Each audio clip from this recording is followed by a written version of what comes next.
আসসালামু আলাইকুম। আপনারা সবাই কেমন আছেন? আমি আল্লাহর রহমতে অনেক ভালো আছি। যেহেতু সুস্থ আছি তো ভালো আছি। আশা করি আপনারাও যে যেখানে আছেন সুস্থ আছেন, ভালো আছেন। আজকে নতুন একটি ভ্লগ নিয়ে আসলাম। আশা করি ভ্লগটি আপনাদের ভালো লাগবে। আমি এই পটগুলো খুবই অল্প দাম দিয়ে নিয়েছি, কিন্তু এই পটগুলো খুবই আমার উপকার করছে আর দেখতেও সুন্দর, সাজিয়ে রাখতেও ভালো লাগে। আমি এই ছোট ছোট পটগুলোর মধ্যে যেগুলো দেখা যায় নাস্তার পরিমাণ যেগুলো অল্প থাকে সেগুলোকে রাখতে পারি আর নিতেও সুবিধা হয়। এই লাড্ডুগুলো হচ্ছে মতি বেকারের মিষ্টি জাতীয় খাবারগুলো এত এত ভালো যে না খেলে বুঝতে পারবেন না। লাড্ডুটা তো একদম অসাধারণ, বাচ্চারা খুবই পছন্দ করে। আর মিষ্টি মিষ্টি তারও কোনো তুলনা নেই। মিষ্টি মানে মিষ্টি, খুবই সুন্দর। তো আমি এখানে ছোট ছোট পট হয়ে আমার এত সুবিধা হয়েছে যে দেখা যায় যে এখানে রাখাটা আমার খুব ভালো হয়, বাচ্চারা চট করে এটা নিতেও পারে। আর বড় পটে এগুলো রাখতে গেলে দেখা যায় যে বাচ্চাদের নিতে অসুবিধা। আবার হচ্ছে বিস্কিট হলে সেটাতে বাতাস পেয়ে বিস্কিটটা ড্যাম হয়ে যায়। তো আমি 3টা পটের মধ্যে যে বড় পটটি, তো সেটার মধ্যে টোস্ট রাখি। আর ছোটোগুলোতে যখন যেমন নাস্তা নিয়ে আসে আর কি, চানাচুর হোক বা এমনি বিস্কিট হোক, লাড্ডু হোক, খুব সুবিধা হয় আমার। আর এই পট 3টাকে আমি সুন্দর করে টেবিলের উপরেও রাখতে পারি। যেহেতু বড় পট টেবিলে রাখলে দেখতেও খারাপ লাগে আর বাচ্চাদের নিতেও অসুবিধা হয়, আবার বাতাসও পেয়ে খাবারটা নষ্ট হওয়ার ভয় থাকে। তো 3টা পট খুব সুন্দরভাবে আমি টেবিলে এটাকে রাখতে পারি, দেখতেও ভালো লাগে আর খাবার দাবার নিতেও সুবিধা হয়। আজকে আমি দুপুরের জন্য ইলিশ রান্না করব। তো ইলিশ রান্নার জন্য এখানে একটু পেঁয়াজ পেস্ট করে নিচ্ছি।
দুপুরে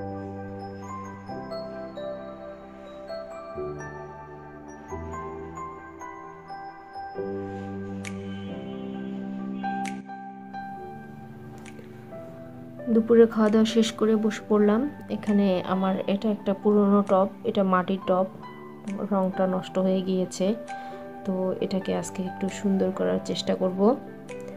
আর এটাতে আমার মানি প্ল্যান্টের গাছ, আমি এখান থেকে অনেক ডাল বলা চলে কেটে কেটে মানুষকে দিয়েছি, তারপরও আমার গাছটা অনেক সুন্দর হয়েছে। তো এখন চিন্তা করলাম শীতকাল, তো এটাকে আমি ঘরে রাখবো। তো ঘরে রাখতে গেলে যেহেতু এর গাটা কেমন হয়ে গেছে, তো এর জন্য আমি আজকে একটি জিনিস তৈরি করব, অর্থাৎ একে পরিয়ে দেব। তো যেটা তৈরি করব সেটা হচ্ছে, এটা হচ্ছে একটা চট, দেখতেই পাচ্ছেন, এটা হচ্ছে চালের বস্তাগুলো আমি রেখে দেই। দেখা যায় যে উপর দিকে লেখা থাকে আর নিচ দিকে এরকম একদম সাদা। তো এটা দিয়ে অনেক কাজ করা যায়। তো এটা টুকরো অংশ, আমি এটা দিয়ে অলরেডি টুকটাক কিছু কাজ করেছি। তো আজকে এটা দিয়ে এর একটা কাভার তৈরি করব, যেন গাটা দেখতে সুন্দর লাগে। আর এজন্য নিয়েছি কিছু লেস, যেটা ম্যাচিং হবে, তো আমি সেটাই আজকে এখানে ব্যবহার করব। আমার কাছে অনেক রকম লেস আছে, কালো আছে, এটা লেমন কালার আর সাদা, তবে চিন্তা করছি সাদা অথবা এটাই ব্যবহার করব। তো দেখা যাক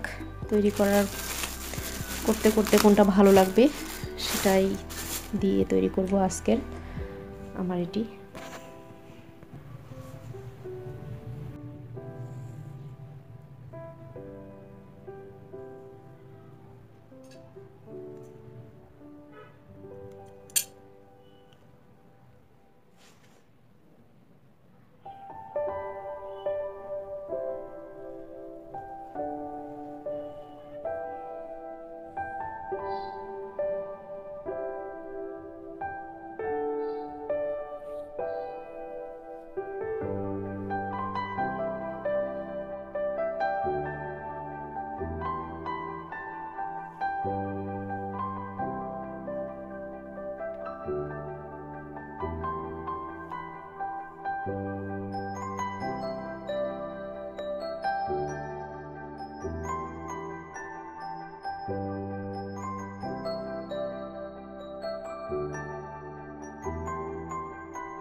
আমার টবের কাভারটি কেমন হয়েছে, কেমন লাগছে দেখতে, অবশ্যই একটি কমেন্ট করে জানাবেন।